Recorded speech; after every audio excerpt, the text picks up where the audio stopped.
Committee will come to order, and the chair will recognize himself for an opening statement.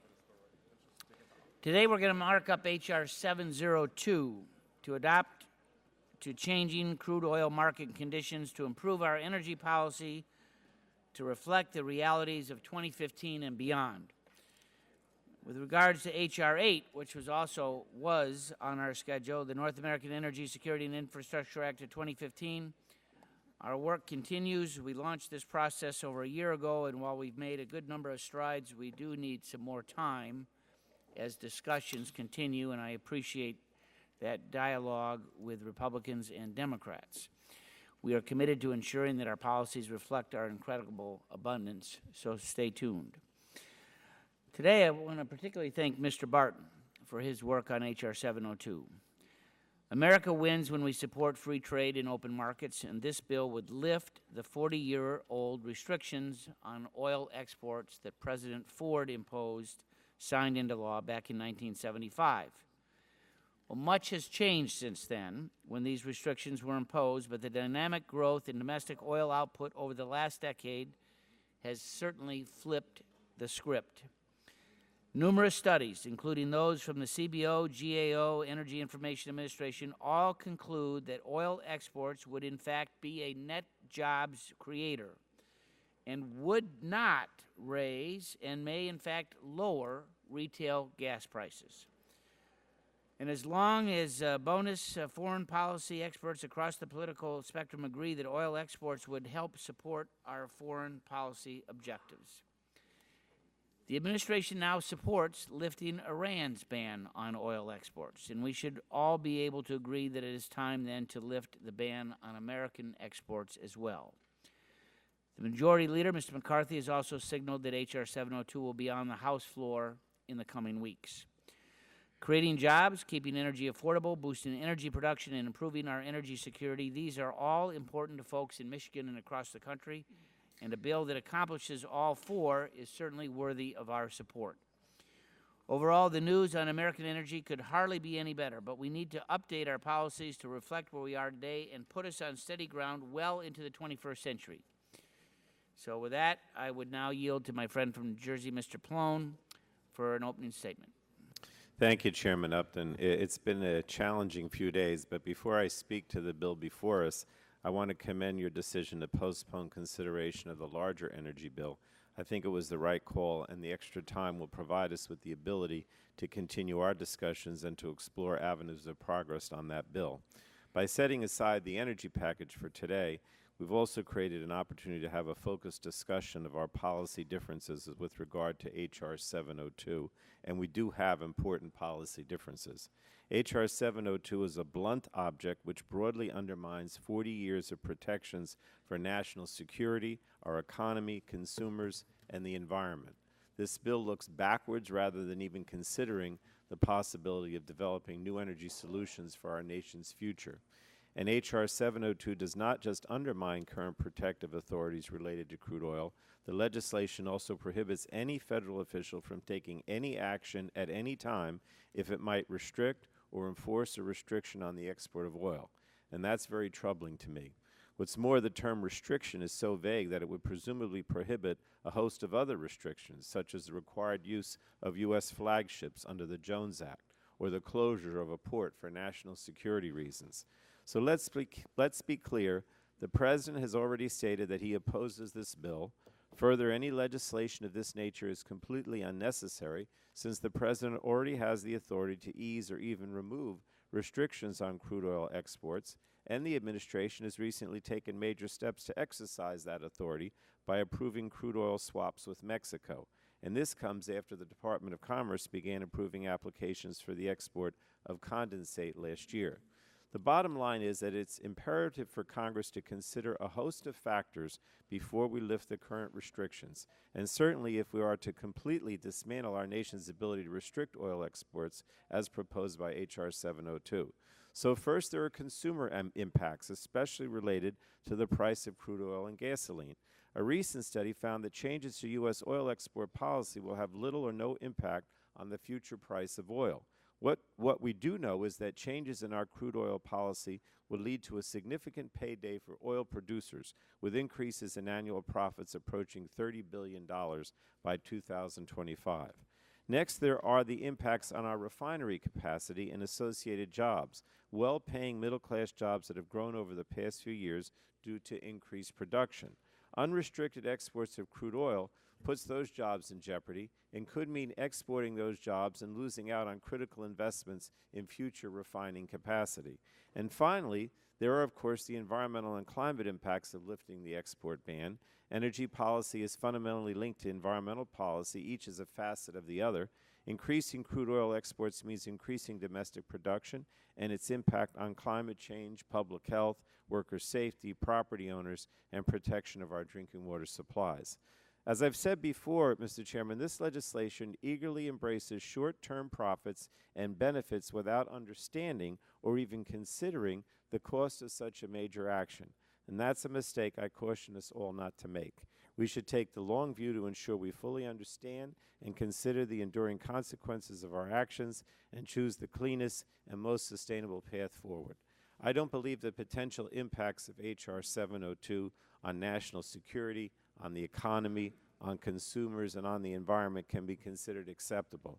Increased crude exports certainly help oil companies, but without any guaranteed benefits for consumers. I frankly don't see what's in this for the average American. And so I urge my colleagues to join me and the President in saying no to this legislation. I yield back. Gentleman yields back. Chair would remind members that pursuant to committee rules, all members' opening statements will be made part of the record. Are there further opening statements that members would like to deliver? Chair would recognize the Vice Chair of the committee, Ms. Blackburn, for 3 minutes. Thank you, Mr. Chairman, and I want to thank you and Chairman Emeritus Barton for the wonderful work that has been done on this legislation. I also thank you for the approach that we are looking at an architecture of abundance, not a policy that is built on rationing or scarcity, but looking at a policy that is built on abundance and on utilization of our resources. I have found it so interesting how closely intertwined the national security and energy security issues are with economic security. And often we hear from our allies, they would like to be our customers. They would like that. They would much prefer to do business with us than to be doing business with Russia or with OPEC. So this is the right step. It is the right step for American jobs. It is the right step for American energy, and I commend those that have brought it forward, and I yield back. Gentlelady yields back. Other members wishing to make an opening statement, the Chair would recognize Mr. Rush, ranking member of the Energy and Power Subcommittee. I want to thank you, Mr. Chairman, for this important markup today on H.R. 702, a bill to adapt to changing crude oil market conditions. Mr. Chairman, as I have stated publicly in the 2 hearings and the subcommittee markup proceedings, today's committee action, I'm openly entertaining the idea of supporting this bill. Mr. Chairman, however, since making those statements, my office, which has met with a great number of stakeholders representing both sides of the debate, I can't do so at this point in time. I've heard arguments of merit both for and against lifting this bill. Mr. Chairman, I continue to keep an open mind on this issue, and I will continue to work with my friend and my colleague, Mr. Barton, to see if we can find an appropriate, dedicated, strategic proposal that would warrant my support for this bill. Of all the issues, and there are many that have been brought to my attention regarding this bill, the single most important one to me, the one that matters to me, high and above all the other issues, is how would lifting this ban impact communities such as the one that I represent in this nation. Mr. Chairman, jobs is the central reason for this season, in my estimation, in my opinion. Jobs now, jobs today, and good paying jobs tomorrow. Specifically, Mr. Chairman, I met last week and I had an opportunity to again talk with various individuals across the whole issue area of this bill. And Mr. Chairman, I've said before and I say it again, I would like to see an opportunity for women, veteran, and minority-owned businesses to directly benefit from vendor and contracting opportunities that would result from lifting this ban. An architecture of abundance should also be an architecture of shared abundance. And Mr. Chairman, I'm looking for my district and districts like mine, their fair share of whatever abundance this bill would bring, this action would bring. And Mr. Chairman, I've had some good talks with these stakeholders who have signaled their support for a program that would accomplish this goal of shared abundance. My vote in support of this bill hinges on those specifics that have yet to be ironed out. So, Mr. Chairman, I look forward to meeting with industry executives over the weeks ahead to discuss specific proposals that will address this single and central concern of mine. I would like to hear from the decision makers in these entities, these organizations, regarding their commitment to make diversity, hiring and diversification and contracting a priority both within their corporations and for the companies they work for. And until I have this assurance, I will withhold my support for lifting this ban. But again, I look forward to working with my friend and my occasional partner, Mr. Barton, to get to a point where my concerns are not only placated, but that we have some substantial programs in place for those who have suffered decades-long chronic unemployment in districts like mine and in my own district. With that, I yield back the balance of my time. Gentleman yields back. Other members wishing to make an opening statement, Chair would recognize the Chairman Emeritus of the committee, Mr. Barton, sponsor of the bill, for 3 minutes. I'm glad that I am always Mr. Rush's friend, whether I'm his partner or not. Always friends, occasionally partners. I'd like the committee to look at the broader picture. We have right now in the world the demand for approximately a little less than 100 million barrels of oil a day. I think it's 95, 96 million barrels a day. The United States was the world's largest producer. It's fallen to second place in the last 6 months. But we're still producing about 10 million barrels a day, which is approximately 10% of the world demand. We're the only nation in the world that has a capability to substantially increase our production. Under a best-case scenario, we could probably double it in the next 10 years. Russia can't do that. Saudi Arabia can't do that. Venezuela can't do that. Mexico can't do that. Canada can't. Only the United States. We have refinery capacity in the United States of approximately 16 to 17 million barrels per day. We have a demand for gasoline in the United States somewhere between 10 and 12 million barrels equivalent per day. If we don't lift the restrictions on crude oil exports, we cannot utilize our strategic advantage in oil production. Our producers are limited in how much oil they can sell in the domestic market to domestic refiners. That's a fact. That's a fact. That's not rhetoric.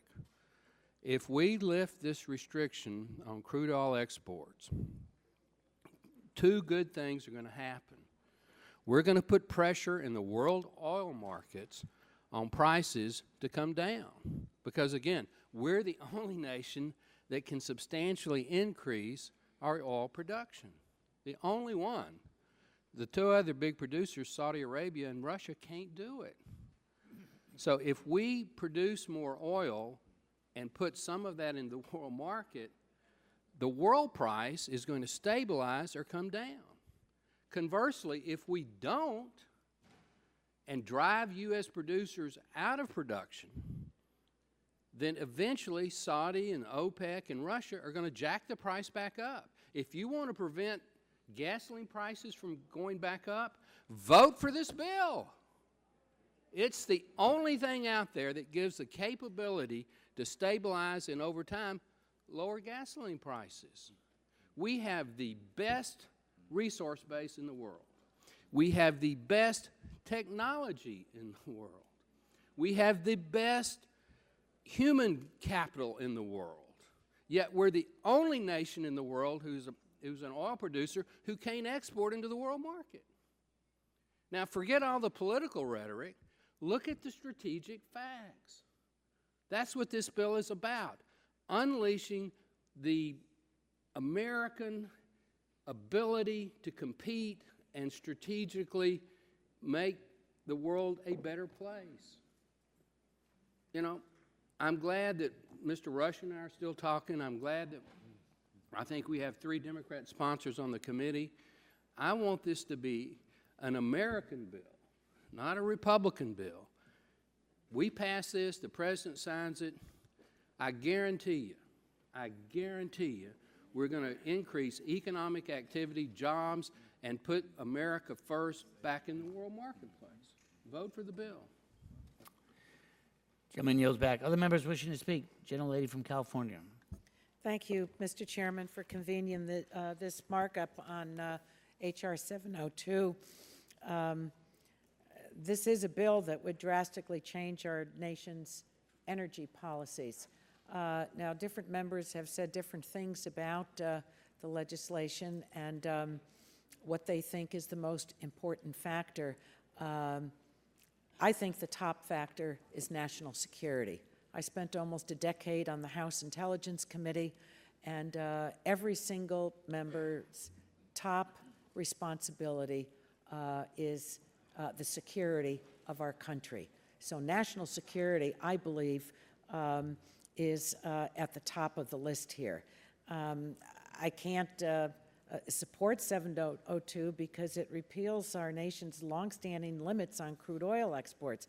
Now, after decades of bipartisan commitment to energy independence, we're now considering legislation that will not allow any limits on oil exports regardless of global price spikes, oil embargoes, or other threats to our national security.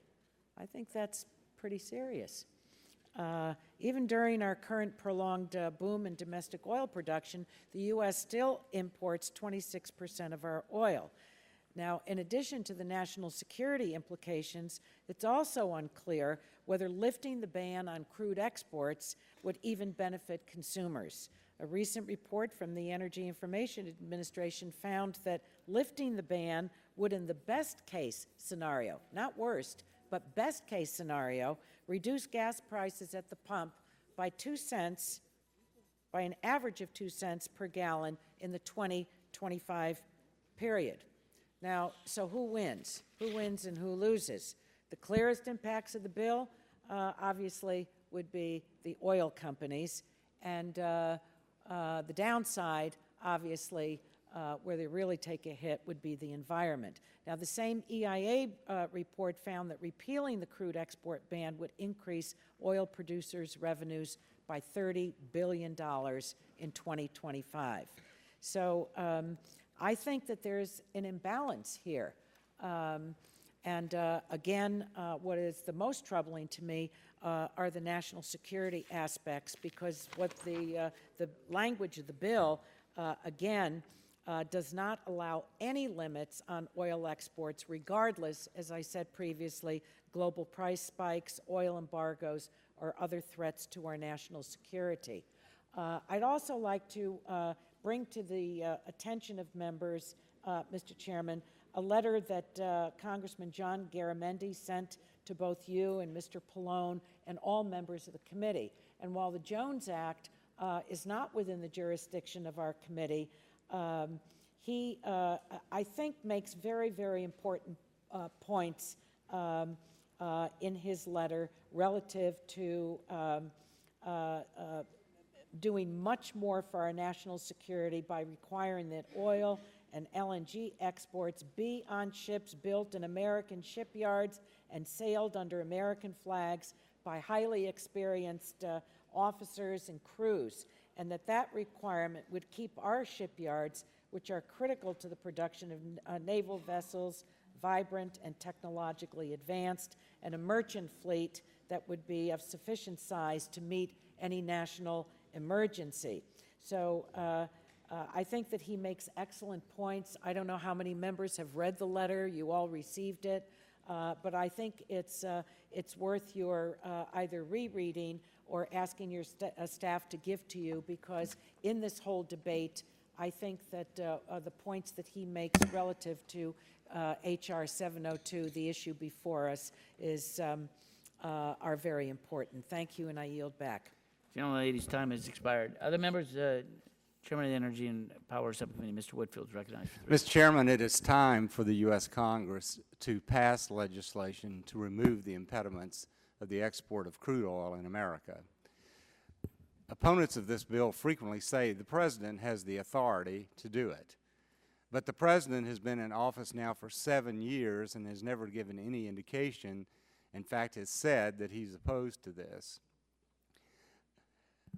So the mere fact that the President has the authority and is not doing it, and the Congress has the responsibility and believes that it is in the best interest of the American people to do it, that's why we're here today.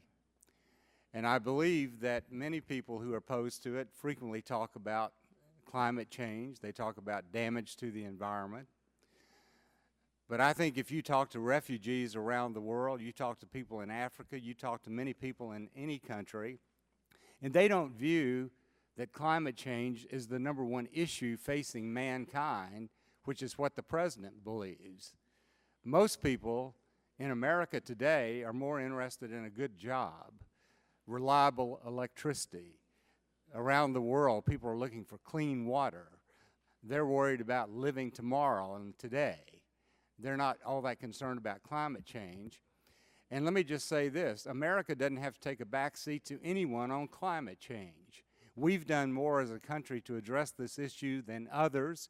We recognize that the climate changes, but that is not an excuse to prevent the export of oil. Now, the President has entered into an agreement allowing the Iranians to export their oil, but he's not willing to allow Americans to export their oil. And so I think all of us believe in the free market system, so I urge my colleagues respectfully to support 702 to help increase energy jobs, affordability. We have countries from around the world coming asking for our products, and America should not be the only country in the world that is not allowed to export their resources. And I yield back the balance of my time. Other members, gentleman from Texas, Mr. Green. Chairman and the ranking member for holding a markup today. Today we're going to continue work on an important piece of legislation. I'd like to acknowledge my good friend and colleague, Representative Joe Barton, the sponsor of the legislation. Joe and I have worked for many years together on energy legislation and other bills. The policy we're discussing today has more than 40 years of legislative history. So I think the decisions we make should be prepared to stand the test of time. Originally, I had 2 serious issues with H.R. 702 as drafted. But after many talks with Congressman Barton, I hope to resolve these issues today. First, the bill doesn't provide the federal government with an opportunity to be a partner with industry in the exportation of a natural resource.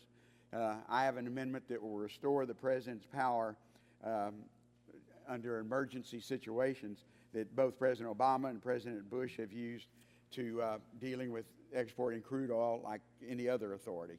Second, the bill defines that no provision of law or federal official may restrict the export of crude oil. When I read that, I read it as impacting the Jones Act, which requires coast-wide trade to be on U.S. flag vessels. We have an amendment, my colleague Congressman Flores and I have an amendment that will have a study of the Jones Act in the bill and H.R. 702, and will not impact U.S. flag shippings. And I have an email from the Seafarers International Union that says that when the amendment's adopted. I'm concerned that our government has no ability to protect our national security, trade sanctions, or defend against potential adversaries by halting exports during times of emergency unless we adopt the amendment. Many advocates equate crude oil to LNG or refined products in exporting. They're all different. I do not. The difference is that the processing of the raw material requires capital investment while adding value and creating jobs. That's what refineries do, and that's what chemical plants do with natural gas. Over the last decade, companies in Balkan Ford in North Dakota, Eagle Ford in South Texas, and the Permian Basin in West Texas has increased U.S. output from 4 million to more than 9 million barrels a day. Also in that time, our downstream refiners have invested significantly in major capital projects to refine more product.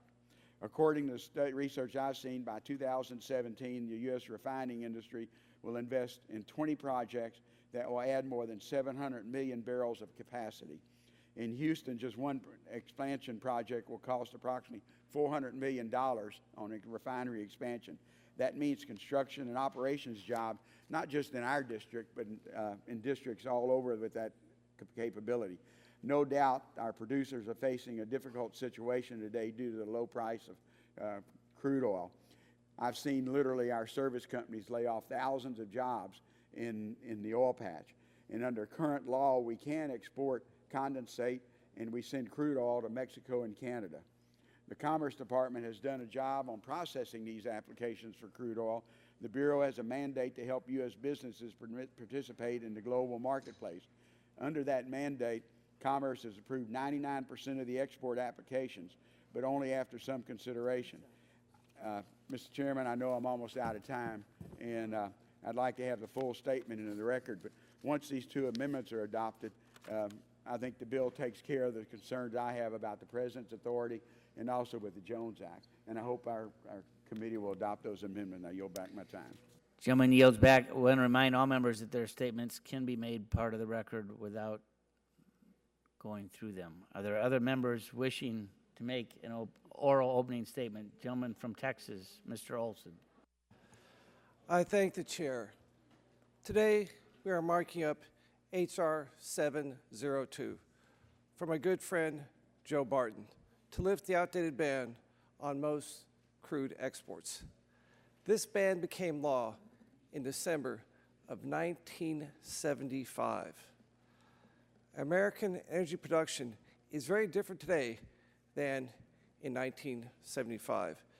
Technology has led us on a shale energy boom in places like Eagle Ford, Bakken, Marcellus, and the reborn Permian Basin. We're awash in light oil. America has again become an energy superpower. American crude should be on the global market.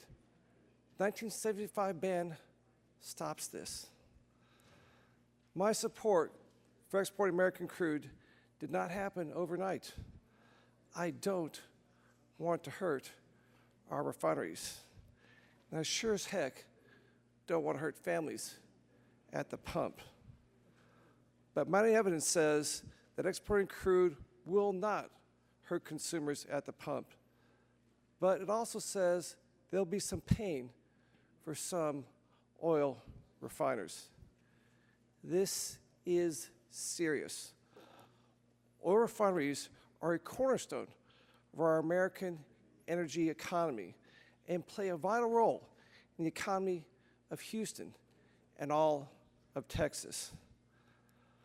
But this is ultimately a question of free markets. It's a question of whether we will continue to fight with both hands tied behind our back in world markets, or do we bring jobs, trade, and influence back home? And while our actions today are an important step to bring back competition, we have much more work to do. In the next few months, I hope we can revisit broken mandates like the RFS that distort energy markets. I thank the chairman, the ranking members, and all the committee staff for their hard work, and ask my colleagues to vote for H.R. 702. I yield back the balance of my time. Gentleman yields back. Other members wishing to make a statement? The gentlelady from Colorado. Thank you very much, Mr. Chairman. I really appreciate the efforts of the Chairman Emeritus to make to raise this bill. The oil market is in fact an international market, and I think that the U.S. should participate in that market. But I'm concerned because there are a lot of other issues that are involved here. I think we can stipulate that if we pass this bill, U.S. oil production would increase. So if oil production increases, that's good in a way for oil producers, but what would that mean for climate change? What would that mean for the environment? These are issues that are unfortunately not really addressed in the bill before us today. Just one example of an issue that I've been working on, if we increase production, then I think we can probably stipulate that there will be greater impacts to water quality. We know that federal regulations currently are not sufficient. Our environmental laws are riddled with loopholes and exemptions for oil and gas development. Since 2008, for example, I've introduced the FRAC Act, which is a bipartisan bill that would close the Halliburton loophole that puts our drinking water at risk and would require disclosure of ingredients of fracking fluids. The FRAC Act would make the Safe Drinking Water Act whole again and make sure that if domestic drilling goes up, we would have the tools to protect our most precious resource, our drinking water. So at the minimum, I think we should pass the FRAC Act, allowing us to regulate the chemicals going into the aquifers before we increase production by exporting crude oil. And I had mentioned to some people that I'd like to have us look at that if we're going to look at this bill. Another major impact of ending the crude oil export ban would obviously be an increase in domestic carbon emissions. Climate change is now a crisis, and it would be irresponsible for Congress to send us over to the tipping point by increasing emissions. So I think that before we pass this bill, we also need to consider how we could mitigate those emissions and even offset them. We could do this. We could do this in passing this bill, but we haven't even started to talk about it. And so, regrettably, I'm not going to be able to support this bill as written, but I do think that there's ways we could work together on a bipartisan basis to make legislation that would allow us to export oil and at the same time to protect the environment both here in this country and around the world. And with that, Mr. Chairman, I yield back. Gentlelady yields back. Other members wishing to make an opening statement? Gentlelady from California, Ms. Capps. Thank you, Mr. Chairman, and thank you for giving me the opportunity to state the several reasons why I'm opposing H.R. 702. First, I think there are many more important and pressing items that this committee should be spending its time on, such as reauthorizing our pipeline safety laws. I sincerely appreciate the work that you, Mr. Chairman, and Ranking Member Pallone have done with me on pipeline safety, and I want to make sure it remains a high priority for this committee. We had a successful bipartisan hearing on this issue last July, and I hope we can build on the success of that hearing to move forward with legislation very soon. My second concern is with the broad and ill-defined provision in Section 3 of this bill. This vague provision could have sweeping implications that could seriously undermine critical health and safety responsibilities of the federal government. For example, under current law, the Secretary of Transportation has authority to shut down a crude oil pipeline if it poses a threat to life, property, or the environment. If an oil pipeline leading to an export terminal were in imminent danger of rupturing, would the Secretary still have the authority to shut down the line, or would that action be considered a restriction on exporting crude oil under this bill? What if the line needed to be shut down indefinitely? The scenario is not an abstract hypothetical. The Secretary used this authority to indefinitely shut down Line 901 of the Plains All-American Pipeline in my district when it ruptured last May. And since Line 901 is the only way for the nearby offshore production platforms to get their oil to a refinery, several offshore platforms have had to shut down production entirely. 3 months after the spill, Line 901 remains shut down, and there has been no indication it will be restarted in the near future. It is not hard to imagine a similar event happening again, and the Secretary's authority to protect public health, property, and the environment during such an event must not be undermined. Yet if this bill were to become law as written, the Secretary's authority certainly would be questioned and possibly even preempted entirely by Section 3 of this bill. In other words, I'm concerned that this bill could create a scenario in which the perceived rights of oil companies to export their oil supersedes our absolute responsibility to protect public health and safety. Even if this provision is fixed, and I hope that it is, I also have serious concerns about the broader implications of lifting the crude oil ban. This bill would allow companies to earn billions more in profits while doing virtually nothing to help consumers. Far too many working families continue to struggle, and we should not be prioritizing the wishes of big oil over the multitude of other policies we could be working on. And finally, the bill would encourage more oil development while doing nothing to offset the harmful impacts on our climate. Our continued dependence on oil and other fossil fuels is not only causing irreparable damage to our planet, it's also costing us billions upon billions of dollars to the impacts of climate change. I oppose this bill, and I urge my colleagues to do the same. And I yield back. Gentlelady's time has expired. Other members wishing to make an opening statement? Gentleman from Indiana. Thank you, Mr. Chairman. I'll be brief. I was in the Czech Republic in early August, and the Czech Republic wants our oil. It's for geopolitical reasons. When we talk about national security, helping our allies in Central and Eastern Europe is a national security issue. Just look at what happened in Crimea. I also find it hard to believe that our colleagues on the other side of the aisle have voted to allow Iran to export their oil, but won't vote to allow America to export our oil. And the last point is, if American companies are profitable, they create jobs, and that's what this is about. I yield back. Thank you. Gentleman yields back. Gentleman from New York, Mr. Engel. Thank you, Mr. Chairman. I'm going to vote against this bill because I still have environmental concerns and concerns about jobs that bother me. But I do want to commend Mr. Barton, and I will agree with the gentleman from Indiana who spoke just before me, that we need to look at this also from a geopolitical point of view.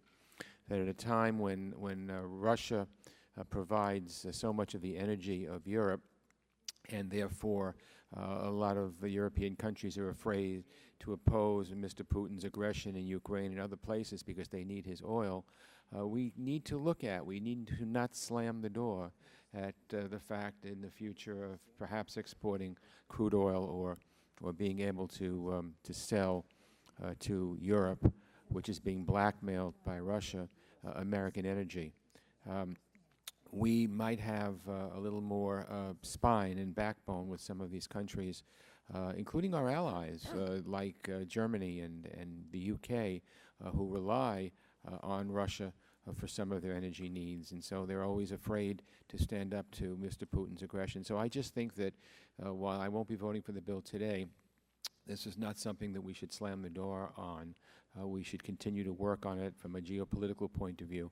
I think it's important, and so I want to tell Mr. Barton, and we have had discussions, that I want to continue those discussions, but today I'll be opposing the bill. Thank you, Mr. Chairman. Gentleman yields back. Other members wishing to speak? A gentleman from North Dakota.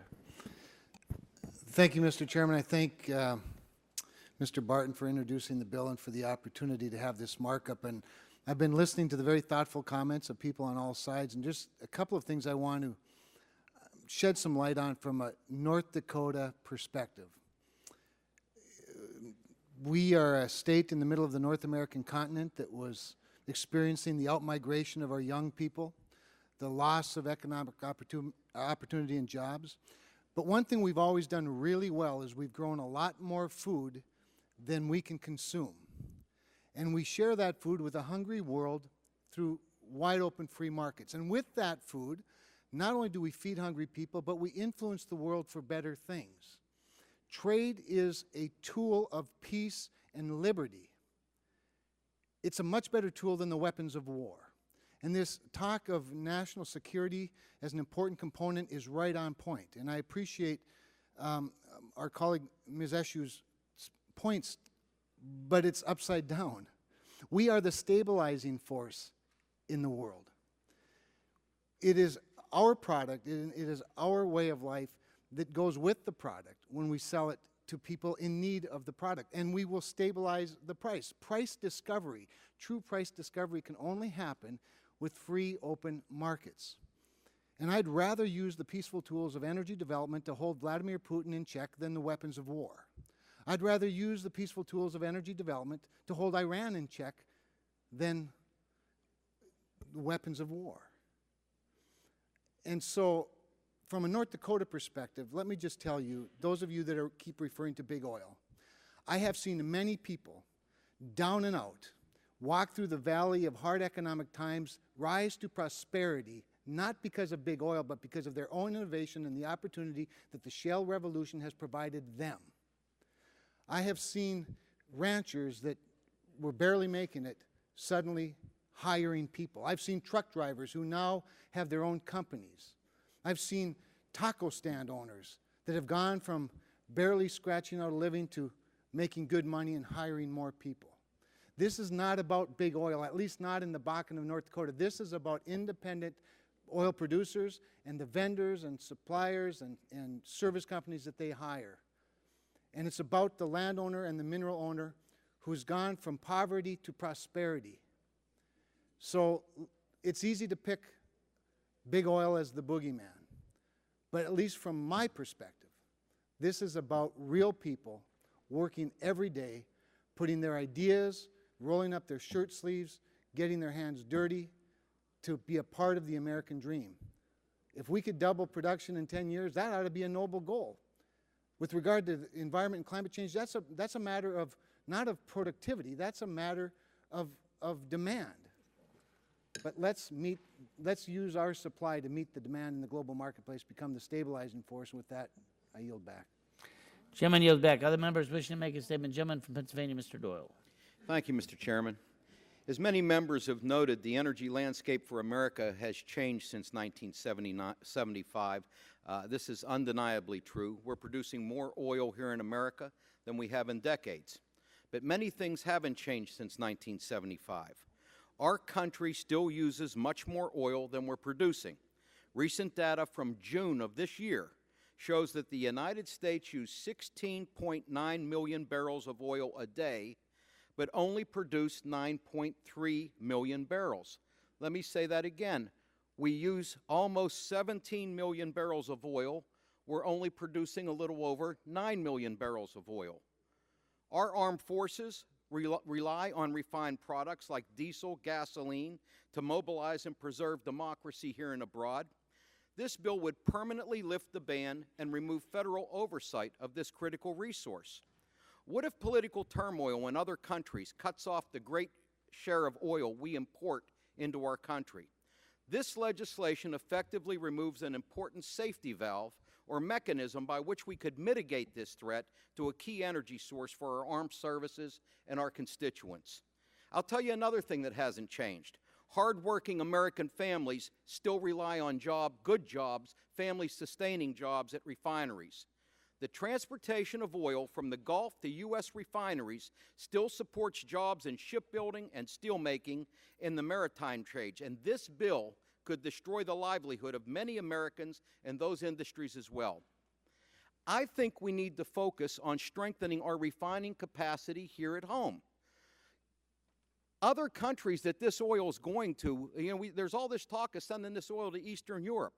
Well, Eastern Europe is going to have to reconfigure their refineries to process light, tight oil. They can't take this oil right now. Most of this oil is going to end up in Asia. But if they have to reconfigure their refineries, why aren't we reconfiguring some of our refineries or adding some new refinery capacity in the United States to process all this excess light sweet crude that's coming out of these shale formations? I'm not against oil. I'm for drilling for oil. I want to keep enough of it in this country that we don't have to import 30–40% of it. I think that this bill's a little premature. I wish this were delayed a couple weeks so we could sit down and work on a rational approach to this, because I think it's possible to do that. But we need to work on thoughtful policies that are going to protect hardworking Americans and strengthen our security. Mr. Chairman, I don't think the bill's at that point yet. I think it's premature, and accordingly, I can't support it. I yield back. Gentleman yields back. Other members wishing to speak, give an opening statement. Gentleman from New Mexico. Mr. Chairman, thank you very much, and I want to associate my comments with those of Mr. Rush and Mr. Gett and Mr. Green with the conversation that there are many colleagues who have worked in and around this space from states that have production in their states as well. Many of our Democratic colleagues as well who worked with our Republican brothers and sisters in looking at natural gas exports as well. And so regardless of the outcome today, Mr. Chairman, I'm certainly hopeful that we can find a path for more conversations as this bill will move to the floor and as we look at other provisions. I understand, Mr. Barton, that there are conversations with some of our counterparts in the Senate that are having conversations in the same space, and there's Democrats and Republicans working together there to see what provisions may be included. And so, Mr. Chairman, Mr. Barton, I certainly hope that there's a way to find that path as we go forward and working with Mr. Green and with our colleagues and including myself to see what more we can do there. So just wanted to share that, Mr. Chairman. I think there's people that want to find a way to work together on these provisions and just hope that there's an opportunity to do that as we get closer to the floor. Thank you, Mr. Chairman. Chair would recognize the gentleman from Missouri for an opening statement. Thank you, Mr. Chairman. And if I could get Dr. Bouchon to, I want to yield for you for just a second. Will you repeat what you said about Iran and our oil? Thank you. Yeah, we have our colleagues voting to allow the Iranians to export their oil, and we're getting the argument that Americans can't export our oil. Okay, I heard you the first time, but I just love hearing it. Gentleman yields back. Chair would recognize the gentlelady from Illinois.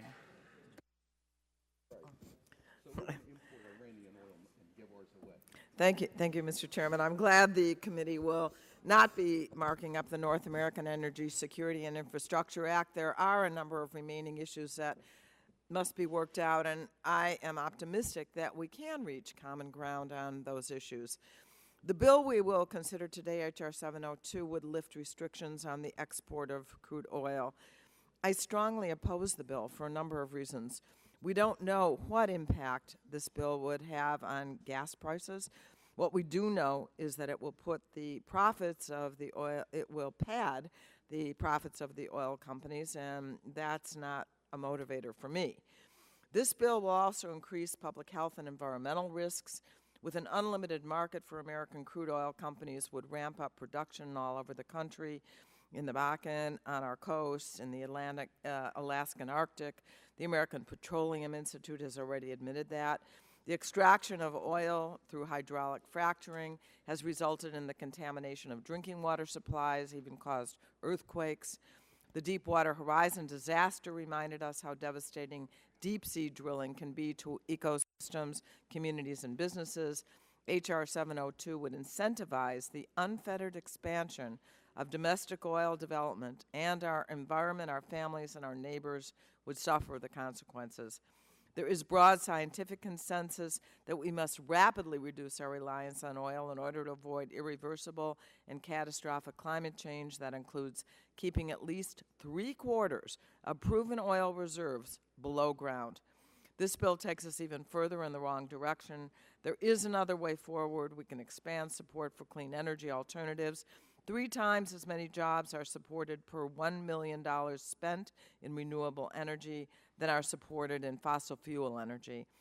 And as we have seen with the Clean Power Plan, which will save the average household $85 per year in energy costs by 2030, it is also possible to invest in clean energy while reducing costs. We should dedicate ourselves to a cleaner energy future.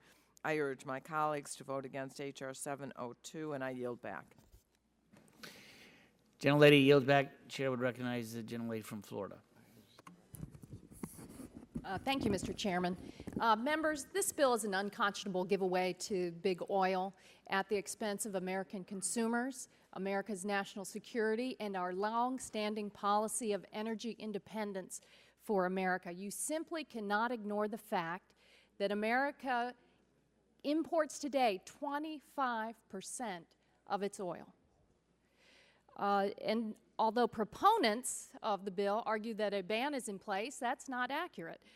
Current law allows strategic and thoughtful exports of oil. And actually, the Obama administration has increased and allowed greater exports of oil recently.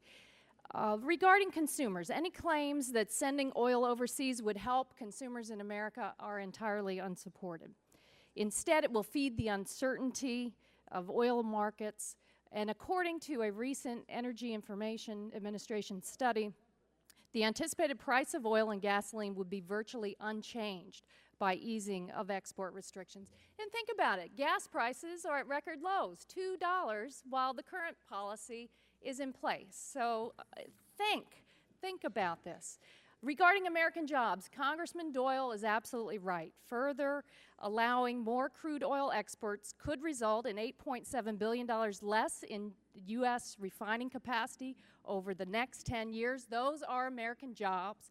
The Congressional Budget Office estimates that if the restrictions on crude oil exports are lifted, the prices of domestic light crude oils seen by some U.S. crude oil producers and petroleum refiners will rise. These price increases would be seen primarily by refineries already configured for processing light sweet crude like those on the East Coast. And then in relation to national security, export of American crude oil is rife with unknown and unintended consequences. It will dramatically alter decades of U.S. policies put in place to encourage energy independence and security, and leave the U.S. dependent on foreign countries for more than a quarter of its oil for decades to come. Who will benefit? Who will benefit? All of the evidence points to the fact that East Asian markets, especially China, are the most likely beneficiaries of American crude oil exports. China is the best positioned to become the top purchaser of these exports. So despite the Chinese cyber theft of American technology, cyber espionage, their provocative actions in the South China Sea, this bill will provide a strategic advantage to China. Well, that's a fine gift as President Jinping arrives in the U.S. next week.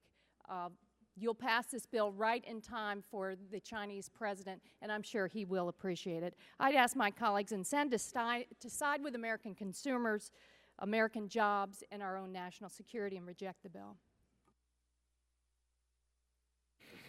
Gentlelady yields back. Other members wish the gentleman from Oregon. Thank you, Mr. Chairman. I respectfully disagree with much of what's been said by those folks that are against lifting this 1970s relic regarding our oil export ban. This is just not the 1970s. That thing was built around an OPEC-dominant world that is no longer the fact. We're one of the biggest, if not the biggest, oil producer in the world. It's going to stay that way for a long, long time. The shale boom everyone talks about, it's here to stay. World picture has changed. For those that are worried about strategic advantage, we still have the Strategic Petroleum Reserve, for goodness sakes. And this will lower gas prices for Americans. And on the long term, even if you don't believe that, the bottom line is by having American oil in the marketplace, it will be counted towards that price. And we'll be able to keep the price down over the long haul. We can control the marketplace, not the Saudis, not some of our enemies from abroad. We have a much better opportunity. And if you don't believe that, I'll give you a brief list of folks: USDOE, EIA, Federal Reserve Bank of Dallas, CBO, GAO, Aspen Institute, Brookings Institution, Baker Institute, University of California, Berkeley, all say that. So don't get misled by some of the other studies that are frankly not that credible. It'll create thousands of jobs. I mean, this idea we're going to lose jobs over this is ridiculous. We have tons of jobs in the oil fields right now that we didn't have before. These refineries, our U.S. refineries, aren't going away. They're still going to be producing crude. Matter of fact, a number of them are going to probably change over to do the sweet crude, which is what they did about 20 years ago. If it's in their economic interest to process this, they will do so. There's also, frankly, operating engineers, laborers, other trade unions that are coming out in favor of this bill to create jobs. The trucking industry, rail industry, jobs, jobs, jobs. The idea this is going to hurt jobs by passing this bill, I don't think has any credibility whatsoever. And frankly, if you're an environmentalist, this sweet crude is a heck of a lot more environmentally friendly than the so-called sour crude. So if you want to improve the climate a little bit in a world where oil is going to be produced whether we like it or not, this is the way to go. And it is the right thing to do geopolitically. You know, unless you want to empower Iran and Russia some more, sure, vote against this. I think this would be a huge help in this regard. And frankly, the biggest issue from my standpoint is it's the fiscally responsible thing to do. Our exports are hurting. We have an abundant natural resources here in the United States of America. It's time for us to export some of that, improve our balance of trade, and drop down our fiscal deficit. And this isn't going to be the last word, colleagues. This will go to the Senate. The Senate will amend this bill. There'll probably be some renewable aspects put into this, hopefully things that maybe deal with climate change. I happen to believe in all that.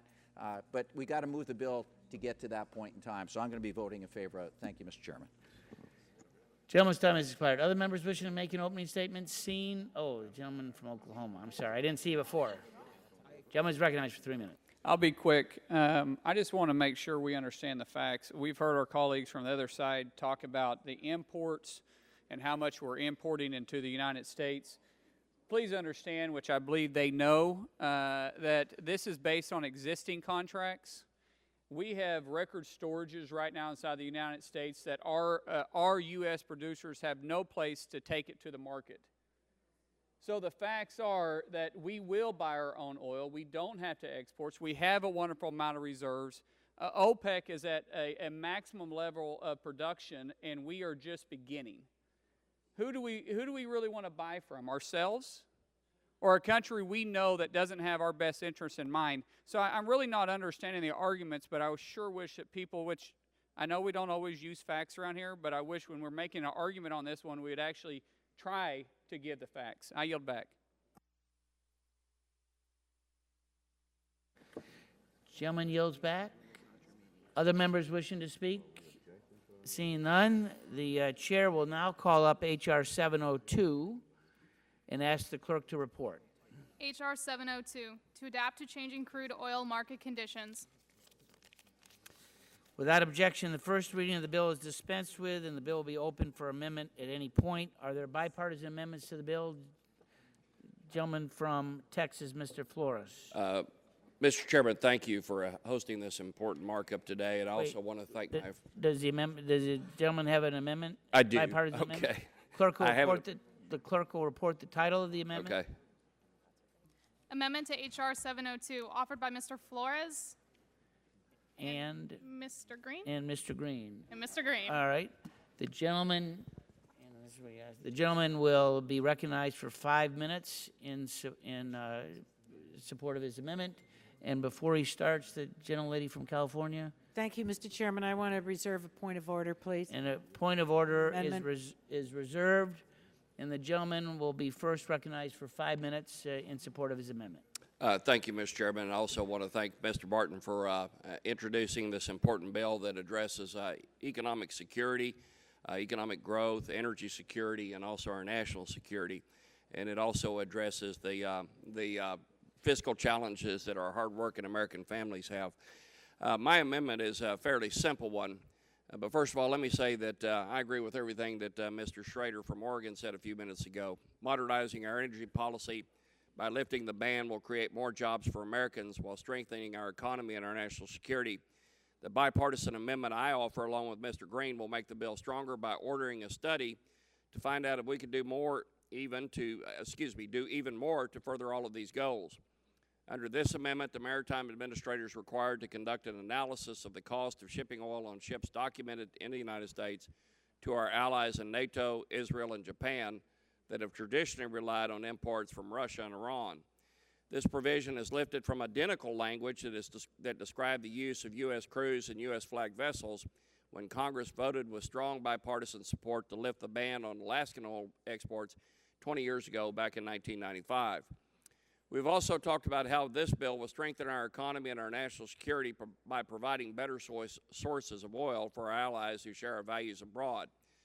The study my amendment proposes simply gives us more information about the relative cost of shipping domestic oil to our allies.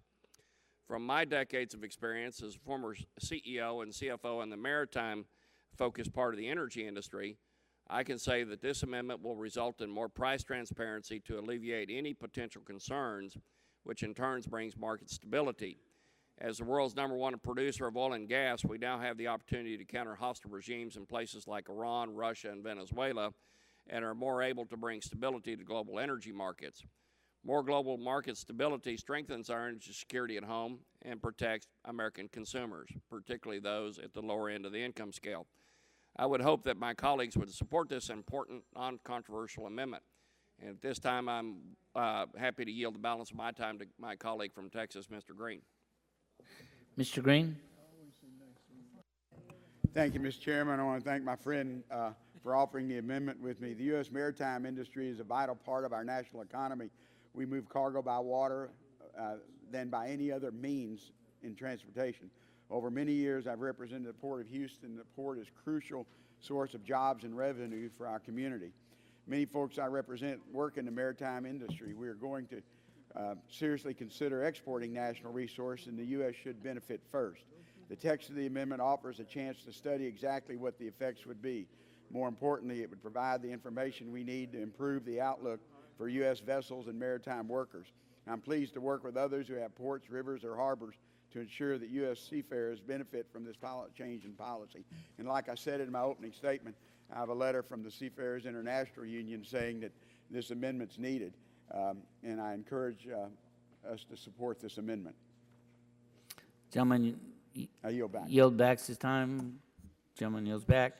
Does the gentlelady insist on her point of order? I do, Mr. Chairman, and if I may state why. I believe that the Flores Green amendment is not germane to our committee's jurisdiction. And if the council wants to weigh in on that, this really deals with the Jones Act. The Jones Act is not within the jurisdiction of this committee. So as much as my two colleagues Will the gentlelady yield? Offer the, well, I really would like to hear from the council first about germaneness, on the point of germaneness. The Mr. Chairman, I'll be happy to withdraw the amendment until we can resolve this issue. gentleman asks unanimous consent to withdraw his amendment. The amendment is withdrawn. Thank you. Thank you, Mr. Amendment is Chairman. withdrawn. Are there further amendments to the bill? Mr. Chairman. I have an amendment, Mr. Chairman. Gentleman from Texas has amendment at the desk. The Chairman, members. the clerk will report the title of the amendment. Which number, sir? 38. That's the only, I only have two amendments. Amendment to H.R. 702, offered by Mr. Gene Green of Texas. The amendment will be considered as read. The staff will distribute the amendment, and the gentleman from Texas is afforded 5 minutes in support of his amendment. Thank you, Mr. Chairman. As I discussed in the opening statement, I have serious concerns about protecting our national security. The bill as drafted would prohibit any restrictions on the export of crude oil. This is not a good policy. My amendment would reaffirm the President's ability in times of national emergency to stop the export of crude oil. The President should have the ability to act on behalf of the national interest. International Emergency Economic Powers Act grants the President the authority to withhold the exports of specific products in a matter of national security, foreign policy, and short supply purposes. The President is also authorized to deal with any unusual, extraordinary threat to national security, foreign policy, or the economy of the United States if the President declares a national emergency. Both President George W. Bush and President Barack Obama has used this authority. These powers are consistent with current law and the President's constitutional authority. I do not believe anyone on this committee would want to export oil during a national emergency, and I think it's common sense amendment that improves the bill, and I encourage my colleagues to support it. And I'll yield back my time. Okay. The gentleman yields back his time, and Chair would recognize the gentleman from New Jersey for 5 minutes. Thank you, Mr. Chairman. I appreciate Mr. Green's efforts to preserve some of the national security authorities taken away by the Barton bill, but the Green Amendment only serves to highlight the fact that H.R. 702 is a blunt object which broadly undermines 40 years of protections for national security, our environment, our economy, and consumers. Again, H.R. 702 doesn't just undermine current protective authorities related to crude oil. The legislation also prohibits any federal official from taking any action at any time if it might restrict or enforce a restriction on the export of oil. The term restriction is undefined in this bill and therefore of an unknown and dangerous scope. It could undermine a host of other restrictions, such as the required use of the closure of port for national security reasons, or as Ms. Capps noted, the shutdown of an oil pipeline that is hazardous to safety and the environment. Unfortunately, the Green Amendment would only address some of these problems. In my opinion, it's just a few grains of sand on a beach. The Green Amendment does nothing to preserve any environmental or safety statute. And the Green Amendment doesn't even preserve the Defense Production Act, one of the most important tools any president has to ensure our national energy security in the face of a threat. This bill, in my opinion, is dangerous and can't be fixed with patches. Section 3, which includes the phrase, and I quote, "notwithstanding any other law," overrides any law that would impose any restriction by any federal official on exports. Our distinguished former chairman, John Dingell, for whom I know Mr. Green and Mr. Barton have great respect, was fond of quoting a former House Chief Legislative Counsel who said that notwithstanding any other law is what we say when we don't know what we're doing. And I think truer words have never been spoken. The sponsors of this bill don't know what they're doing. They don't know which laws and authorities that they are overriding. And I think that's dangerous, and this amendment doesn't come close to changing that, no matter how well-intentioned my friend from Texas is. The bottom line is that this bill completely dismantles our nation's ability to restrict oil exports, and nothing offered today will go anywhere near fixing its fatal flaws. So for that reason, and again, I appreciate my colleague from Texas and what he's trying to do, but for all these reasons, I have to oppose the amendment. I don't think it's going to accomplish the goal of eliminating all these restrictions. Essentially, the bill still is going to allow, make it impossible to have so many of the restrictions that exist right now in terms of exporting crude. Thank you, Mr. Chairman. Gentleman yields back. Chair would recognize the gentleman from Texas, Mr. Barton. I want to rise in support of the Green Amendment. I listened carefully in the opening statements to some of the comments from my colleagues on the minority side about their concerns with Section 3 of the bill. Section 3 of the bill is attempting to explicitly say that we don't want to limit, to put some law that is really intended for another purpose to inadvertently limit exports.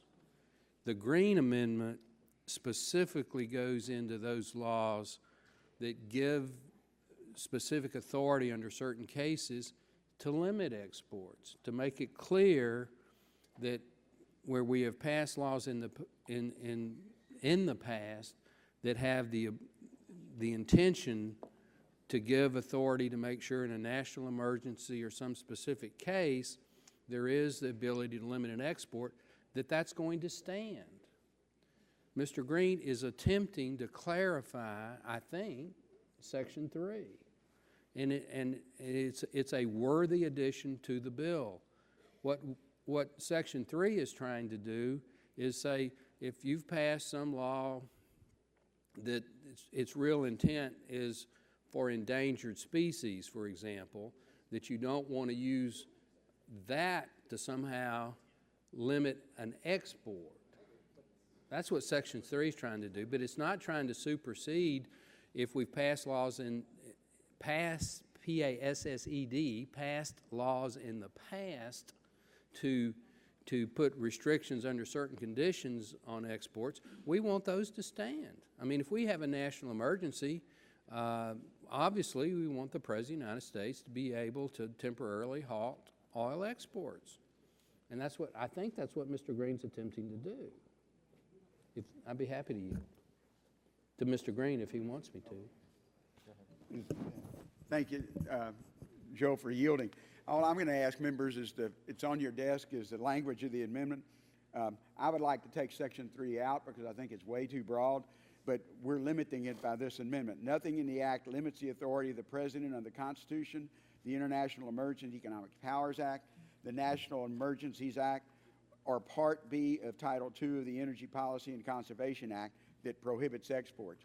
If you could think of any other act that we're going to give him exception to so the President can do his job, we could add it to this amendment. But this is pretty broad.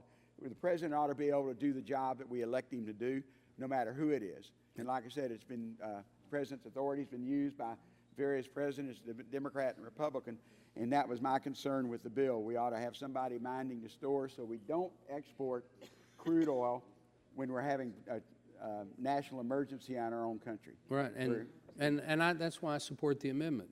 But in normal situations, when a normal market condition, we should be able to export crude oil. So we're trying to clarify that, you know, there will be times in the future, hopefully not, but possibly, that we may have to put some limitations. But in the general sense, when you have normal market conditions, we don't want explicit restrictions on the export of crude oil. Don't worry. So I support the amendment, and I yield back to balance. Gentleman yields back. Other members wishing to speak on the amendment? Seeing none, the vote occurs on the amendment offered by Mr. Green. All those in favor will say aye. Aye. Those opposed say no. Opinion of the chair, the ayes have it. The amendment is agreed to. Are there further amendments to the bill? Mr. Chairman. Chair would recognize the gentleman from Kansas, Mr. Pompeo. Thank you, Mr. Chairman. First of all, thanks for having this markup. I fully support all the efforts to repeal. Will the gentleman yield for a second? Does Yes, the sir. Gentleman have an amendment at the desk? I do. I have Clerk an will amendment at report the the desk. title of the amendment. Amendment to H.R. 702, offered by Mr. Pompeo of Kansas. And the staff will distribute the amendment, and the gentleman is recognized for 5 minutes in support of Thank you, his Mr. amendment. Chairman. I fully support this committee's efforts to repeal the crude oil export ban, and thank you for doing this today. I support it because I believe when the federal government gets involved in setting energy policy that is otherwise best left to the free market, bad things happen. I understand that some refiners are opposed to lifting the ban and believe it would raise their costs. I respectfully disagree. Our nation's refiners are some of the most innovative and resourceful companies in the world, and I have no doubt that they will adapt to the market that allows for reshipping all commodities, including crude oil. So I'm happy we're taking this step today with respect to making energy markets a little bit more free. I do believe, however, that there are still many federal policies in place that prevent that. And our job shouldn't stop today just by voting to lift the crude oil export ban. Refiners in particular are adversely impacted by a bevy of regulations, including the Renewable Fuel Standard and the soon-to-be revised ozone NAAQS. The RFS is an issue this committee has discussed at length last Congress, but we've had 0 hearings on the subject during this Congress. We cannot abdicate our responsibility to deal with this regulatory burden simply because it's difficult or complicated or because there are disagreements. If we're for making energy markets more free, then I would hope we continue this effort and get EPA out of the business of micromanaging fuels policy at the expense of our nation's refiners and American consumers. My amendment's really very simple. It would require the Department of Energy to conduct a study, nothing more than that, a study of the impact of the RFS and the ozone NAAQS rules and what they would do when combined with lifting of the crude oil export ban. It doesn't require Congress or the administration to do anything as a result of the study, just to find some simple facts.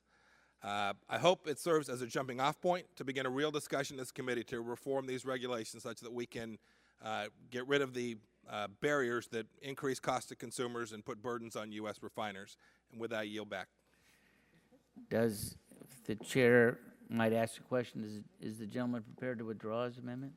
Mr. Chairman, I'm happy to withdraw the amendment. I had a chance to speak with you and Mr. Barton. You both agreed we could revisit this at some point later, and with that commitment, I'm happy to withdraw the amendment. You don't have to use the word happy. Yeah, but Chair accepts. I am prepared prepared to withdraw the amendment. Just wanted to clarify your remarks so you don't have to revise and extend. The amendment is withdrawn. Are there further amendments to the bill? Mr. Chairman, I don't have an amendment. I'd like to strike the last word. Gentleman is recognized.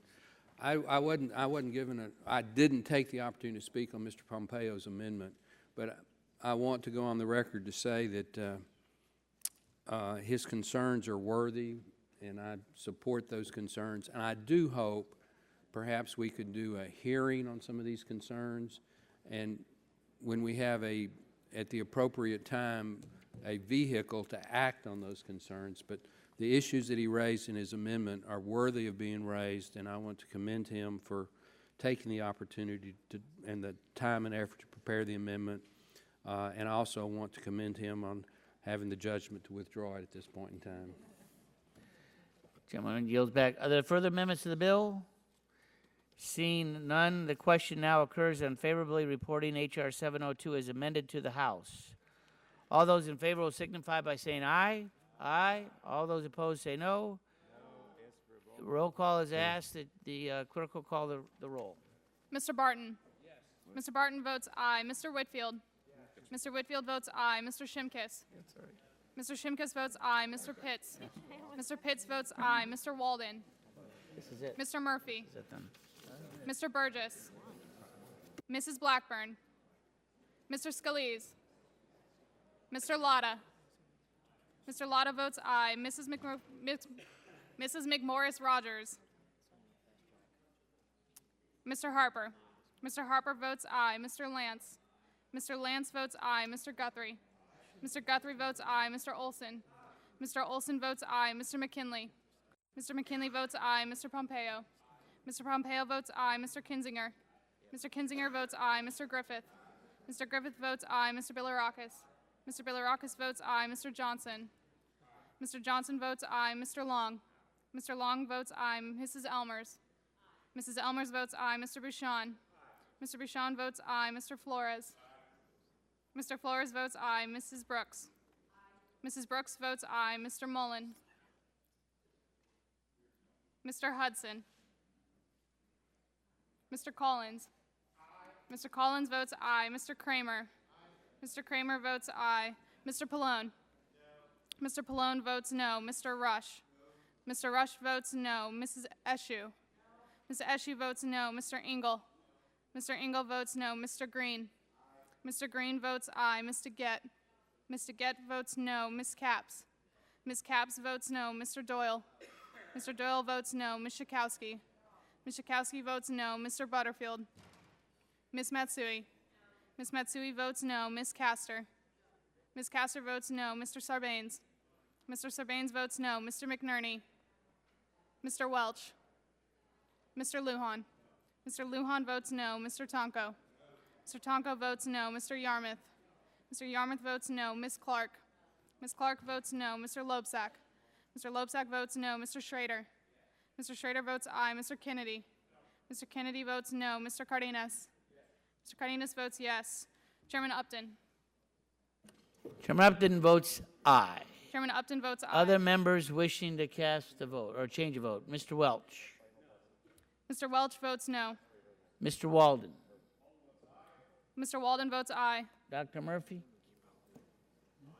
Dr. Murphy votes aye. Dr. Burgess? Dr. Burgess votes aye. Other members wishing to cast a vote? Oh, sorry. I don't know. Other members wishing to cast a vote? I understand we have one that is on a horse getting back here. Is he close? On his way. Where is he on his way? Mr. Chairman, how am I recorded? Gentleman from Texas is recorded as aye. That's the way I want to be recorded. Make sure. I'll give him 10 seconds. All right. Clerk. All right. We're going to hold for one member who's on his way. Here he is. He made it within 10 seconds. And Mr. Hudson. How is Mr. Hudson voting? It's on final passage as amended. Mr. Hudson votes aye. Mr. Mullen. Are there further other members wishing to cast a vote? If not, the clerk will report the tally. Mr. Mullen votes aye. I have to make a statement. Yeah. Somebody else? I'm sorry. How is Mr. McNerney recorded? Oh. He wasn't in that other 10 seconds, but we'll give him an extra 10. We'll go. Is he on his way? Clerk, Clerk will stand off for a moment.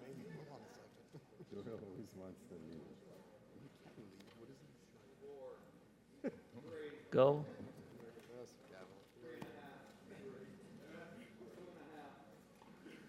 This reminds me of that Penn State game last year. It went a little too long.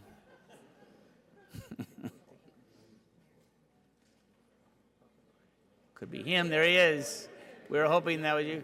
How is Mr. McNerney recorded as voting on final as amended? Votes no. Mr. McNerney votes no. Okay, now the clerk will report the tally. Mr. Chairman, on that vote, there were 31 ayes and 19 nays. 31 ayes, 19 nays. The bill as amended is passed, and without objection, staff is authorized to make technical and conforming changes to the legislation reported by the committee. So ordered. Mr. Chairman. From New Jersey. Mr. Chairman, House Rule 11, Clause 2L provides that for reports accompanying legislation, including investigative and other committee reports, the minority has the right to file supplemental, minority, or additional views for inclusion in the report. Under that rule, minority views would need to be filed not less than 2 additional calendar days from when the committee approves the report. The majority is allowed to consent to providing a minority with more time, and we're hereby asking the majority for an additional 5 calendar days.